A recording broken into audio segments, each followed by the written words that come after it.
இந்த வேளையிலே அன்பு சகோதரர் மோகன் சி லாசரஸ் அவர்களை வரவேற்கிறேன். அல்லேலூயா, ஆமென், அல்லேலூயா. இது 22வது வருஷம் நாம் இப்படி கோடி ஜெபித்துக் கொண்டிருக்கிறோம். இது எப்படி ஆரம்பிக்கப்பட்டது, எப்படி 22 வருஷம் இப்படி கடந்து வந்திருக்கிறது, அதை யோசித்து பார்த்தால் ஒரு ஆச்சரியமான காரியமாக இருக்கிறது. இந்த நாட்களில் நாம் எல்லாரும் அறிந்திருக்கிறபடி 4 சபைகள் இணைந்து இதை செய்கிறார்கள். ஒன்று கிரைஸ்ட் சர்ச், நம்முடைய ரெவரண்ட் ஸ்டீபன் ஆசீர்வாத ஐயா அவர்கள். சிமர்னா அசம்பிளி, இந்த சபை பாஸ்டர் சாம் அவர்கள். House of Prayer, sister Elizabeth முரைஸ் அவங்க ஆரம்பத்திலிருந்து இருக்கிறாங்க. முதல் ஜெபத்திலிருந்து அவங்க எலிசபெத் சிஸ்டர் கூட இருக்கிறாங்க. சர்ச் ஆஃப் எஃபிஃபனி, ரெவரண்ட் லாரன்ஸ் ஐயா அவர்கள். இப்ப 4 சபைகள் இணைந்து இந்த உபவாச ஜெபத்தை நடத்தினால எல்லா சபைகளை இணைத்து எல்லாரும் ஒன்றிணைத்து ஜெபிக்க வேண்டும் என்று என்னுடைய ஆசை. சிங்கப்பூர்ல இருக்கிற 90க்கும் மேற்பட்ட எல்லா தமிழ் சபையும் சேர்ந்து நடத்தணும். என்னது தேசத்துக்காக ஜெபிக்கிற ஜெபம். அல்லேலூயா, அல்லேலூயா. எழுப்புதல் எப்போ வரும்? எல்லாரும் சேர்ந்து, நாங்களும் வர்றோம், உங்களோட இணைஞ்சு நிற்கிறோம், நாங்களும் உங்களோட இணைஞ்சு நிற்கிறோம், சேர்ந்து ஜெபிக்கிறது. ஒரு தனியா ஒரு முகாம் நடத்துறதல்ல, தனியா ஒரு நற்செய்தி கூட்டம் அல்ல, தேசத்துக்காக ஜெபிக்கிற ஒரு அமைப்பை கர்த்தர் தந்திருக்கிறார். எல்லாரும் இணைந்து ஜெபிக்கும் போதுதான் பெரிய ஒரு மாபெரும் எழுப்புதல் உண்டாகும். அல்லேலூயா, அல்லேலூயா, ஆமென்.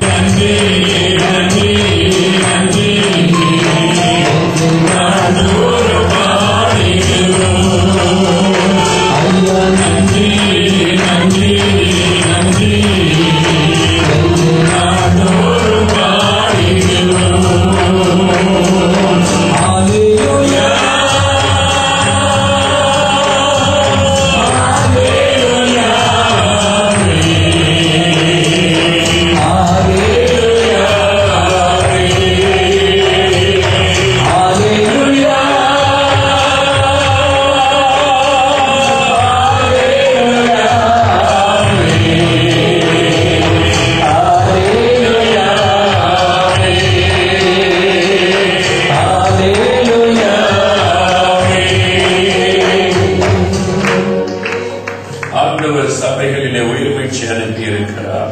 சபையை வளர்ந்து பெருக பண்ணி இருக்கிறார்.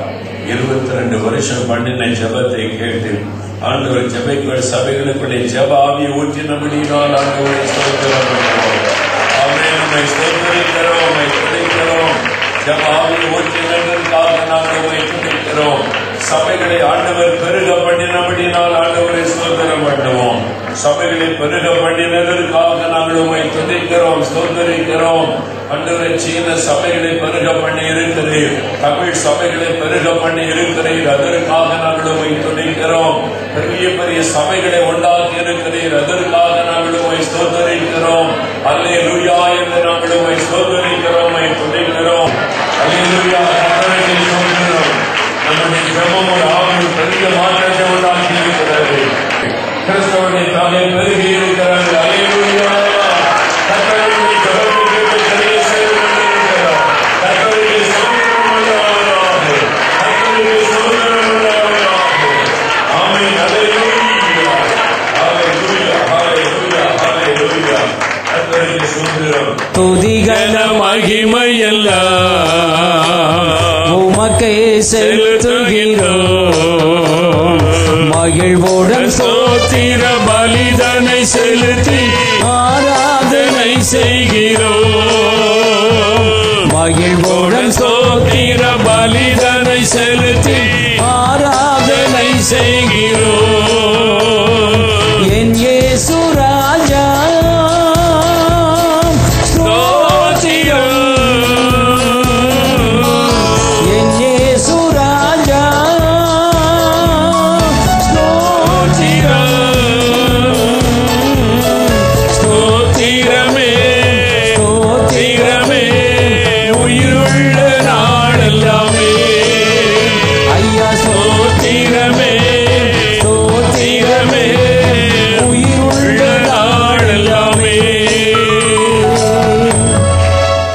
கர்த்தர் நம் ஜெபத்தை கேட்டு இந்த தேசத்தை பாதுகாத்து வருகிறார்.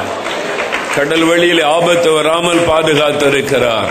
இயற்கையினாலே அழிவுகள் வராதபடி பாதுகாத்திருக்கிறார்.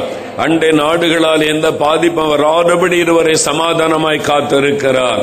கொள்ளை நோய்கள் இந்த தேசத்தை சேதப்படுத்தி விடாதபடி பாதுகாத்திருக்கிறார்.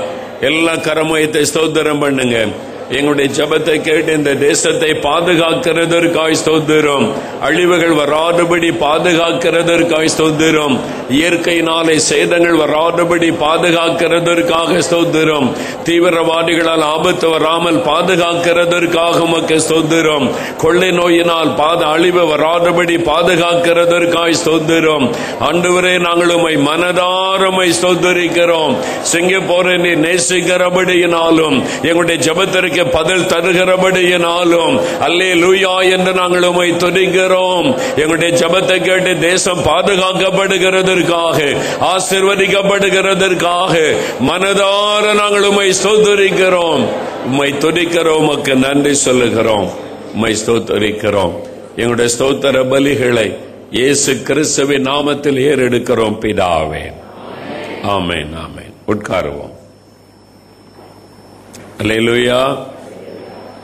அடுத்து ஒரு ஜெபம் செய்ய போகிறோம். பாவ அறிக்கை ஜெபம். ஒரு தேசத்துக்கு சேமம் வரணும், ஆசீர்வாதம் வரணும்னு ஆண்டவர் சொல்லுகிறார். 2 நாளாம் 7:14 ஒரு தேசத்துக்கு ஒரு சேமம், ஒரு ஆசீர்வாதம் வரணும்னா அரசியல்வாதிகளையோ ஆண்டவரை அறியாத புறஜாதி மக்களையோ ஆண்டவர் பார்க்கவில்லை. ஆண்டவர் சொல்லுகிறார், என் நாமம் தரிக்கப்பட்ட என் ஜனங்கள் தங்களை தாழ்த்தி ஜெபம் பண்ணி என் முகத்தை தேடி தங்கள் பொல்லாத வழிகளை விட்டு திரும்பினால் பரலோகத்தில் இருக்கிற நான் அதை கேட்டு மன்னித்து தேசத்திற்கு சேமத்தை தருவேன் அப்படின்னு ஆண்டவர் சொல்றார். யார் அப்போ மனம் திரும்பணும்? என் நாமம் தரிக்கப்பட்ட என் ஜனங்கள், கர்த்தருடைய ரட்சிக்கப்பட்டவர்கள், அபிஷேகம் பெற்றவர்கள், கர்த்தருடைய நாமத்தை தரித்து கொண்ட கர்த்தருடைய பிள்ளைகள் என்கிற அனுபவத்தை உள்ளவர்கள். அதான் சொல்ல, முதலாவது தங்களை தாழ்த்தணுமா, தங்களை தாழ்த்தணும். இந்த பெருமை இருக்கிற அதுதான் எல்லாத்துக்குமே கேடு. சாத்தான் எப்படி உருவானான்? ஒரு தேவதூதனுக்குள்ள பெருமை வந்துச்சு, அவன் சாத்தானாய் மாறிவிட்டான். இந்த பெருமை தான் எல்லா பாவத்துக்குமே மூல காரணம். எந்த பாவத்தையும் ஆண்டவர் எதிர்த்து நிற்கிறேன்னு சொல்லல. ஒரு மனுஷன் ஒருவேளை விபச்சாரத்தில் விழுந்தா கூட நான் அவனை எதிர்த்து நிற்கிறேன்னு ஆண்டவர் சொல்லல. ஆனா பெருமை உள்ளவளுக்கு தேவன் எதிர்த்து நிற்கிறார். கர்த்தருடைய பிள்ளைகளுக்கு என்ன பெருமை? ஆவிக்குரிய பெருமை, தன் சபையை குறித்த பெருமை, ஆவிக்குரிய அனுபவத்தை குறித்த பெருமை. இந்த பெருமை தான் பெரிய சீர்கேடை உண்டாக்குவது. இந்த பெருமை உள்ள வருவதே தெரியாது. பெருமைனே தெரியாமலேயே பெருமை உள்ள இருக்கும். பெருமைனே தெரியாது, ஆனா அது உள்ள இருந்து கிரியேஷன். அது பெருமை தான் அதற்கு காரணமா இருக்கும். இந்த பெருமை எல்லா காரியத்துக்கும் கேடா இருக்கிறது.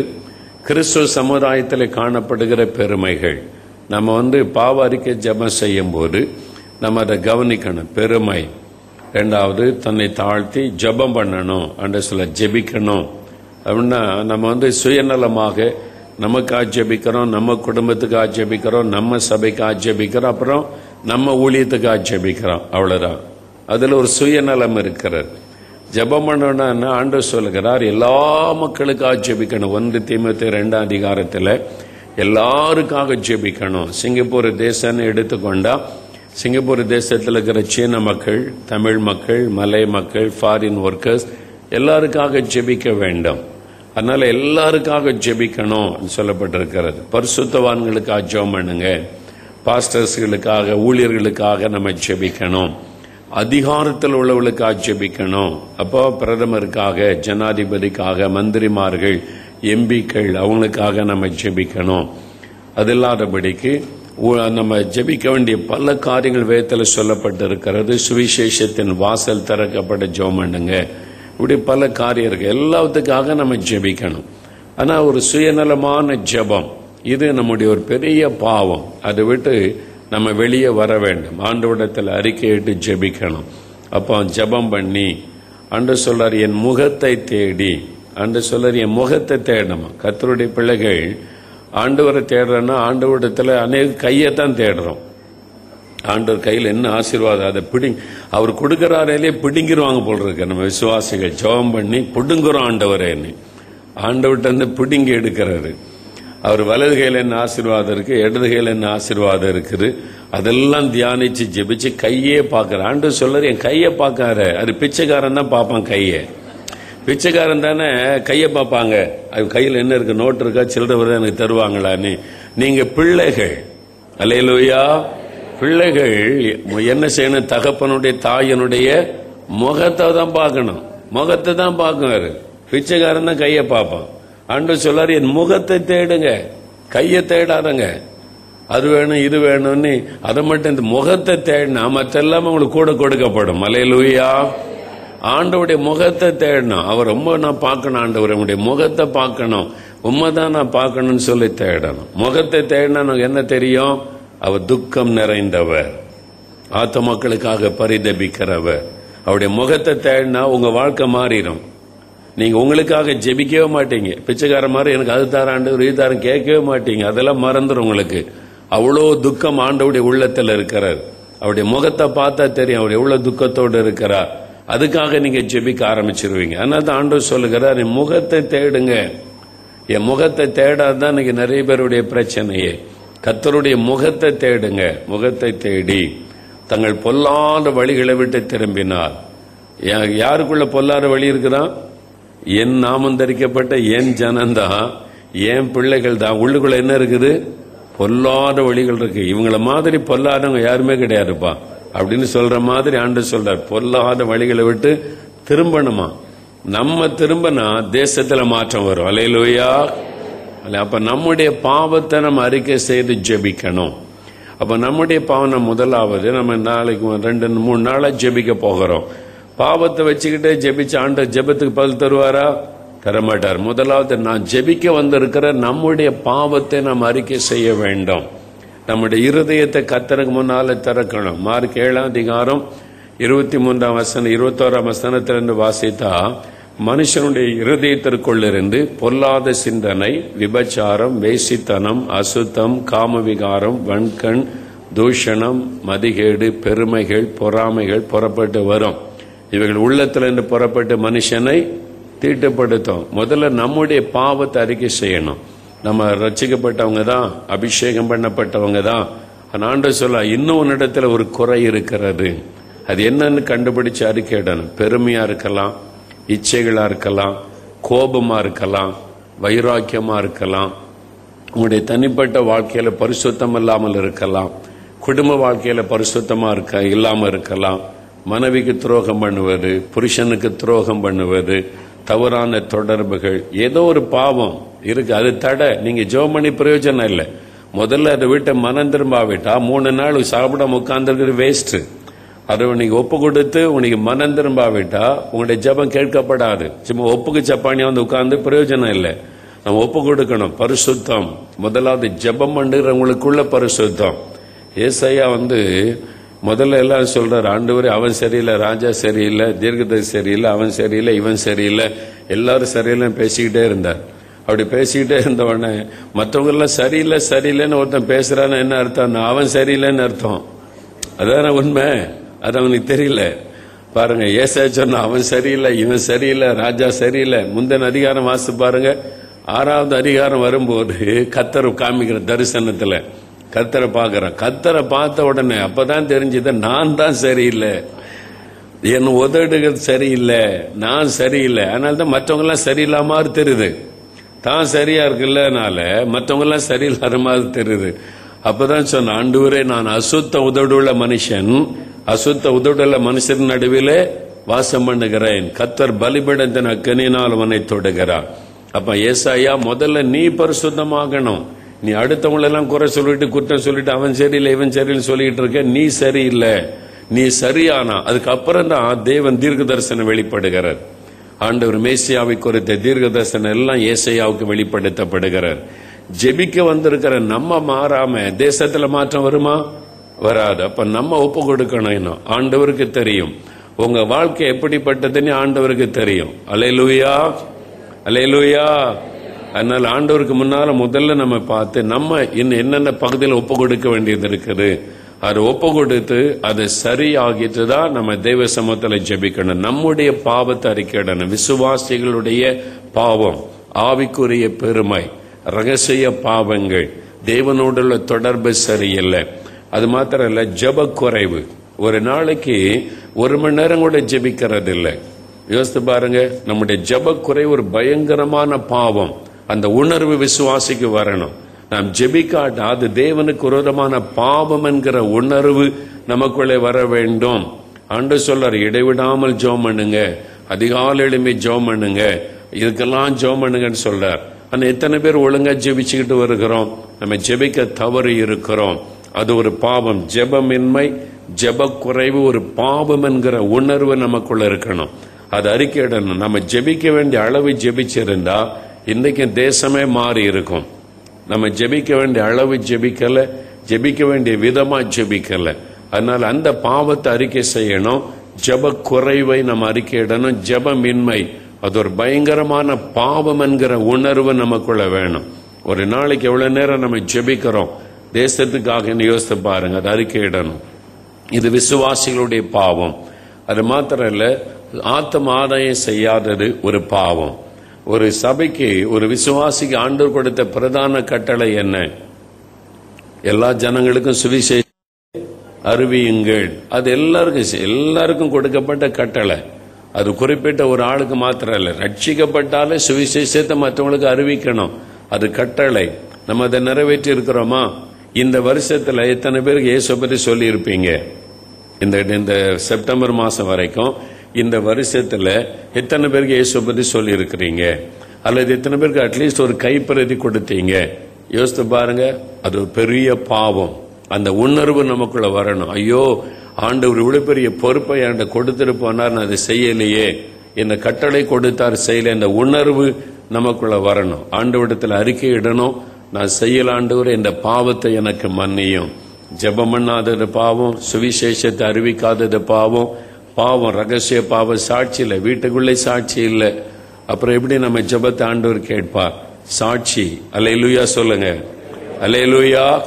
உங்களுடைய கணவர் சாட்சி சொல்லணும், என் மனைவி எனக்கு கீழ்ப்படிஞ்சிருப்பாங்க அப்படின்னு. இவ ஜெபம் பண்ணி ஜெபம் எங்க கேட்கப்படும்? ஒருத்தர் சொல்ற, ஒரு அம்மா எனக்கு தெரியும், அவங்க நல்ல அந்நிய பாஷை பேசுவாங்க, வழியில போறவங்களுக்கெல்லாம் இயேசு பற்றி சொல்லுவாங்க, எல்லாருக்கும் இயேசு பற்றி சொல்லுவாங்க. அப்படிலாம் இருக்கும். அவர் ஹஸ்பண்ட் கடவுள் நம்பிக்கை இல்லாதவர் ஆயிட்டார். கிறிஸ்தவர் தான், கடவுளே இல்லை, சர்ச்சைக்கெல்லாம் வர மாட்டார். என் கணவருக்கு வந்து சொல்லுங்க இயேசுவை பற்றி. நான் இன்னொரு ஊழியக்காரன் போனோம், அவருக்கு அந்த ஆத்மா ரட்சிப்பு கூட நடத்தலான்னு போனா, அவர்கிட்ட பேச போன சொல்றாரு, என் மனைவி மோட்சத்துக்கு போனா எனக்கு தான் முதல்ல இடம் மோட்சத்துல என்றார். என்னங்க அப்படி சொல்றீங்க? இவ புருஷனுக்கே கீழ்படுகிறது இல்ல, இவ ஒரு சொன்னபடி கேட்கறது இல்ல, இவ மோட்சத்துக்கு போனா அந்த மோட்சத்துக்கு நான் வரணுமா அப்படின்றாரு.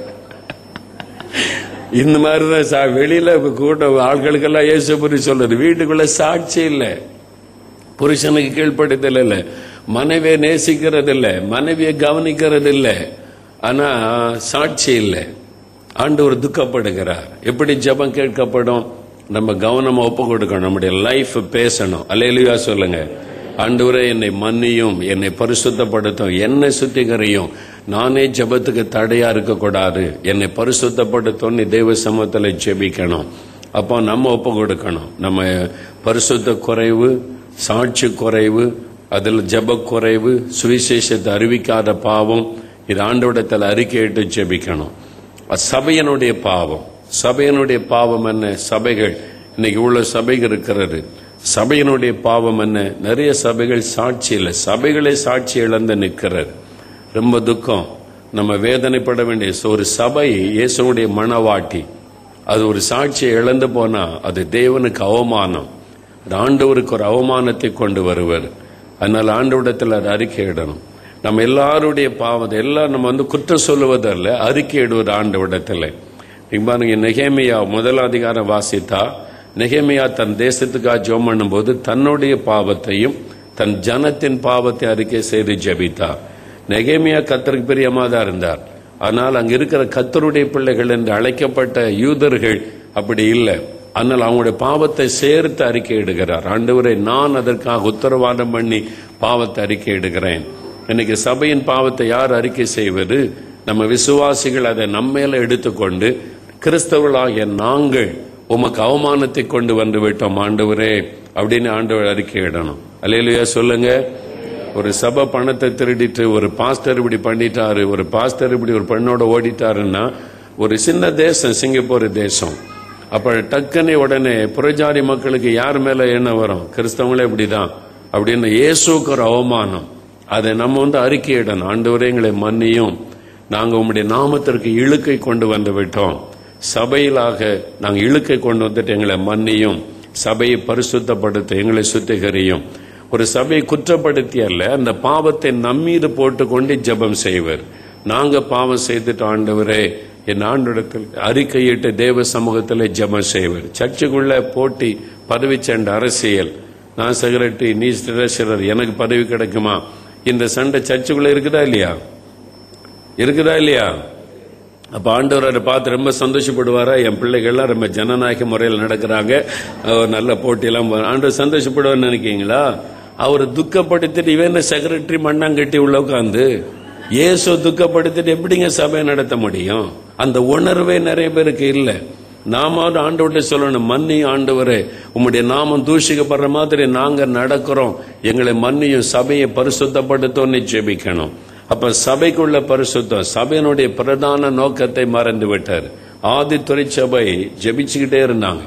அப்போஸ்தலர் நடபடிகளை வாசிங்க, அவங்க ஜெபம் 1 அதிகாரம் வாசிங்க, 2 அதிகாரம் வாசிங்க, 3 அதிகாரம் வாசிங்க. அவங்க அப்போஸ்தலர் சொல்லு, நாங்களோ ஜெபம் பண்ணுவதிலும் வசனத்தை போதிப்பதிலும் உறுதியாய் தரித்திருப்போம். இந்த 2 தவிர மற்ற எல்லாம் நடக்கு சபையில. ஒரு சபைன்னு சொன்னா என்னது? சர்ச்சுன்னா என்ன? சர்ச்சுக்கு இயேசு கிறிஸ்து என்ன பேர் வச்சாரு? என்னுடைய வீடு சகல ஜாதிகளுக்கும் என்ன வீடு?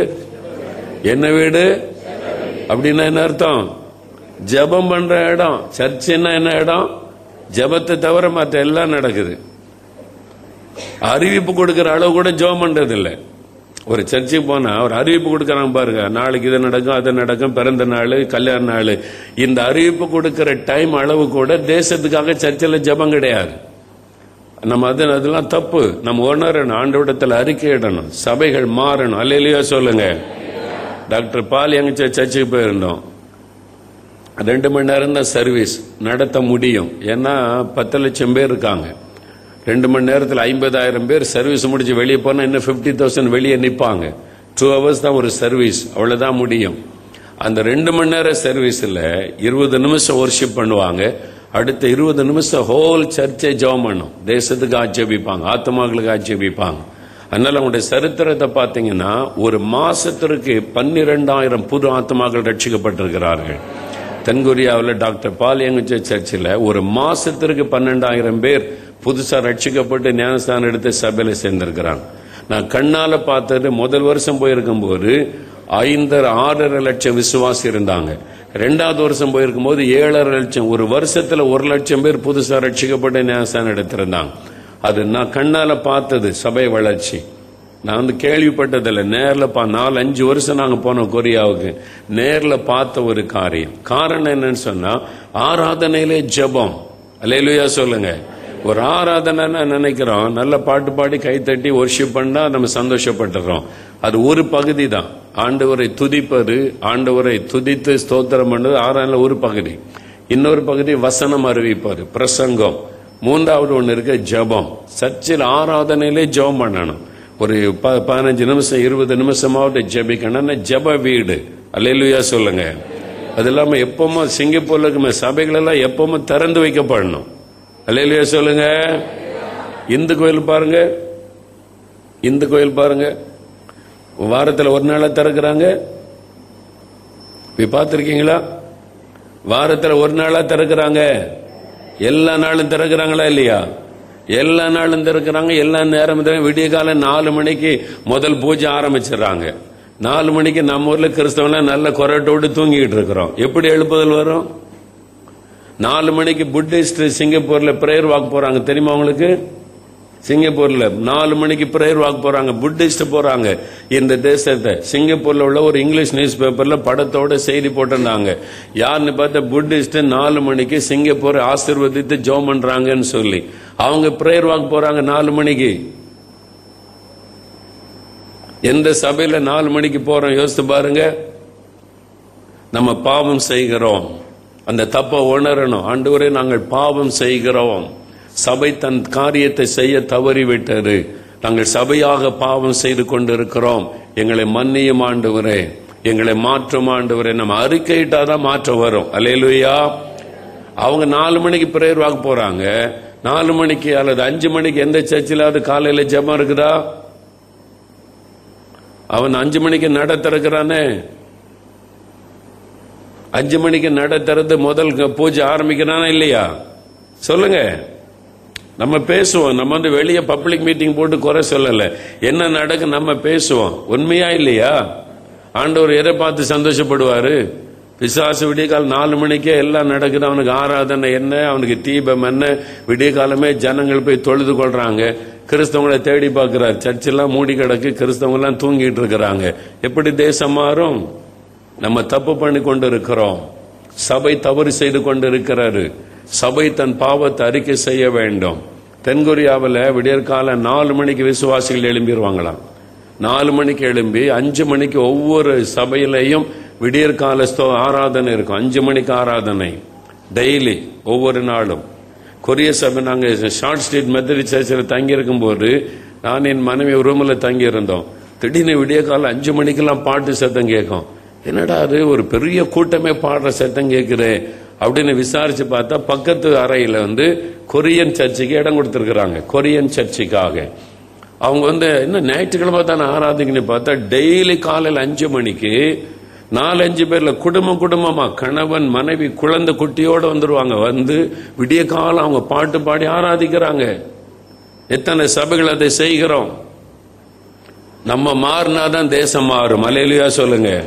நம்ம இந்த பாவத்தை அறிக்கை செய்து சிங்கப்பூர்ல இருக்கிற அவ்வளவு சர்ச்சில், சிமர்னா சர்ச் எப்பெல்லாம் திறக்கப்பட்டிருக்கு நீங்களே யோசிங்க. கர்த்தர் இவ்வளவு நல்ல வசதியான சர்ச்சு, ஏசி எல்லாம் பண்ணி அழகா கொடுத்திருக்கிறாரு. ஞாயிற்றுக்கிழமை சர்வீஸுக்கு மட்டும் திறக்கிறோம், அவ்வளவுதான். இது ஜெப வீடுன்னா அங்க 24 மணி நேரம் ஜெபம் நடக்கணும். ஆமேன் சொல்லுங்க. அந்த மாற்றம் வரும்போதுதான் உண்மையான எழுப்புதல். அல்லேலூயா சொல்லுங்க. எல்லா சர்ச்சும் அப்படி மாறணும். சபைகள் பாவம் செய்து கொண்டிருக்கிறது, தேவனை துக்கப்படுத்தி கொண்டிருக்கிறது. கர்த்தர் விரும்புகிறது சபையில நடக்கவில்லை, ஆண்டவர் எதிர்பார்க்கிறது நடக்கவில்லை. ஒரு விக்கிரக கோயில நடக்கிற அளவு கூட இன்னைக்கு சர்ச்சுக்குள்ள இல்லை. அது தேவனை அந்த பாவத்தை அறிக்கையிட எங்களை மன்னியும் ஆண்டவரே என்று அறிக்கையிட்டு நம்ம ஜெபிக்கணும். எங்களை மன்னியும். ஆதி திருச்சபையில் அப்படி இல்லை, ராத்திரி பகலும் ஜெபம், இடைவிடாமல் ஜெபத்தில் தரித்திருந்தார்கள். இந்த ஆண்டவரிடத்தில் அது இந்த பாவத்தில் இதெல்லாம் எங்களை மன்னிச்சு எங்களை மாற்றுங்க ஆண்டவரேன்னு சொல்லி நம்ம கேட்கணும். சபைகள்ல நம்ம ஜெபம் இல்லை, ஜெப வீடுன்னு தான் பேரு, ஆனா ஜெபம் இல்லை. ஆராதனையில கூட 5 நிமிஷம் பேசிட்டாலே டைம் கேட்டு கமிட்டியில பாஸ்டரை சண்டை போடுற கமிட்டி மெம்பர் தான் இருக்காங்க. நமக்கு கூட கொஞ்ச நேரம் ஜெபம் பண்ணலாம்னு சொல்றதுக்கு ஆள் இல்லை. எப்படி எழுப்புதல் வரும்? நம்ம துக்கப்படணும். கர்த்தரை துக்கப்படுத்தி கொண்டு நம்ம சபை நடத்துகிறோம். அறிக்கையிடணும், எங்களை மன்னியும் ஆண்டவரேன்னு சொல்லணும். அல்லேலூயா சொல்லுங்க. அல்லேலூயா. எங்களை மன்னியும். சபைகளை நாம எல்லாம் சேர்ந்துதான், இது எல்லாரும் சேர்த்து, ஒரு குறிப்பிட்ட சபை கிடையாது. சிங்கப்பூர்ல எல்லா கிறிஸ்தவர்கள் சார்பாக எல்லா சபைகளையும் யோசித்து பாருங்க. நம்ம ஆண்டவரிடத்தில் அறிக்கையிட எங்களை மன்னியும் ஆண்டவரே. இந்த தேசத்தில் எல்லா சபையுமே, எல்லா சர்ச்சிலையுமே ஒவ்வொரு டீம் எழும்பி, ஒரு 10 பேர் எழும்பி, கிட்டத்தட்ட எவ்வளவு சர்ச் இருக்கிறாங்க சிங்கப்பூர்ல? மொத்த சபைகள் 400க்கு மேல இருக்கிறாங்க, இல்ல 460க்கு மேல இருக்கிறாங்க. ஒவ்வொரு சர்ச்சிலையும் ஒரு 10 பேர் டீம் எழுங்கி வாரம் வாரம் தவறாம ஊழியம் செய்தான்னு வைங்க, சிங்கப்பூர் எப்படி இருக்கும்? 450 டீம் இடங்கி ஒவ்வொரு வாரத்தில் அட்லீஸ்ட் ஒரு நாள் ஒரு 2 மணி நேரம் எல்லாரும் ஊழியம் செய்த தேசத்துல எங்க பார்த்தாலும் கிறிஸ்தவங்க கைப்பிரதி கொடுப்பாங்க, இயேசு பற்றி சொல்லுவாங்க, விட்னஸ் பண்ணுவாங்க. அது எப்படி இருக்குன்னு யோசிச்சு பாருங்க. கடற்கரை போனவங்க கர்த்தருடைய பிள்ளைகள், ஷாப்பிங் போனா கர்த்தருடைய பிள்ளைகள், ரோட்ல போனா டிராக்ஸ் கொடுக்கறாங்க, இயேசு பற்றி சொல்றாங்க. அப்படின்னா எப்படி இருக்கும்? அது நடக்கல. அது நடக்கணும்னு கர்த்தர் எதிர்பார்க்கிறார். அல்லேலூயா சொல்லுங்க. நம்ம தப்பு பண்ணிட்டோம், பிரதான கட்டளையை நிறைவேற்றல. 50 பேர் தசமபாகம் கொடுத்தா போதும், அவ்வளவுதான். அதுல திருப்தியா உட்கார்ந்துட்டு இருக்கோம், அவ்வளவுதான். ஒரு 10-100 பேர் வரட்டும், தசமபாகம் கொடுக்கட்டும், சபை நடத்திடலாம், முடிஞ்சது. அவ்வளோட நின்று கொண்டு இருக்கிறோம். பெரும் கூட்டம் வெளியில இருக்குது. மந்தையில் இல்லாத ஆடுகள் தான் பெரும் கூட்டம். அவங்களை கொண்டு வருவதற்கான முயற்சியை சபை செய்யவில்லை. ஆண்டவர் எதிர்பார்க்கிற அளவுக்கு தீவிரப்படவில்லை. அந்த பாவத்தை நம்ம அறிக்கை செய்து ஜெபிக்கணும். ஆமென் சொல்லுங்க, அல்லேலூயா சொல்லுங்க. ஆண்டவரிடத்தில் அறிக்கையிடணும், ஆண்டவரே எங்களை மன்னியும், நாங்க தீவிரமா செய்யல, எங்களை மன்னியும், எங்களை பரிசுத்தப்படுத்தும். இந்த ஆண்டவரிடத்தில் நம்ம கருத்தா ஜெபிக்கணும். சீனாவில் இன்னைக்கு எழுப்புதல், சீனா தேசத்துல பயங்கரமான எழுப்புதல். சீனா தேசத்துல லட்சக்கணக்கான அண்டர் கிரவுண்ட் சர்ச்சஸ் இருக்குது, லட்சக்கணக்கானவங்க மக்கள் இருக்கிறாங்க. இந்தியாவில் ஒரு நாளைக்கு 25,000 பேர் புதுசா ரட்சிக்கப்படுறாங்க. இந்தியாவில் ஒரு நாளைக்கு 25,000 பேர் புதுசா ரட்சிக்கப்பட்டு கர்த்தருடைய மந்தைக்குள்ள வர்றாங்க. சீனாவில் எவ்வளவு பேர் தெரியுமா? ஒரு நாளைக்கு 30,000 பேர் ரட்சிக்கப்படுகிறார்கள். சீனாவில் ஒரு நாளைக்கு 30,000 பேர் புதுசா ரட்சிக்கப்படுறாங்க. அல்லேலூயா சொல்லுங்க, அல்லேலூயா. சிங்கப்பூர்ல எவ்வளவு பேர் ரட்சிக்கப்படுறாங்க? நம்ம ரொம்ப துக்கப்படணும், நம்ம மாறணும், சபைகள் மாறணும், சபைகளின் பாவத்தை அறிக்கை செய்யணும். ஜெபத்துக்கு முக்கியம். இந்த ஜெபம் சிங்கப்பூர்ல ஒரு பெரிய மாற்றத்தை உண்டாக்க போகிறது. அல்லேலூயா. விசுவாசிக்கிறீங்களா? சபைகளுக்குள் ஒரு பெரிய மாற்றம் வரப்போகிறது. அல்லேலூயா. தேசத்திலே மாற்றம் வரப்போகிறது. ஆமென். அல்லேலூயா சொல்லுங்க, அல்லேலூயா. கர்த்தரே அதை செய்ய போகிறார். நம்ம ஜெபம் பண்ணுவோம், கர்த்தர் காரியங்களை செய்வார். அதனால விசுவாசத்தோட ஜெபிக்கணும். நம்ம விருதாவாக வந்து இங்கே சத்தம் போட்டு கொண்டு இருக்கல. நம்முடைய ஜெபத்தை கவனிக்கிற ஒரு தேவன் நம்ம மத்தியில் இருக்கிறார். ஆமென். அதனால அதை கவனித்து நம்ம கருத்தா ஜெபிப்போம். ஆண்டவர் தொடர்ந்து பெரிய காரியம் செய்வார்.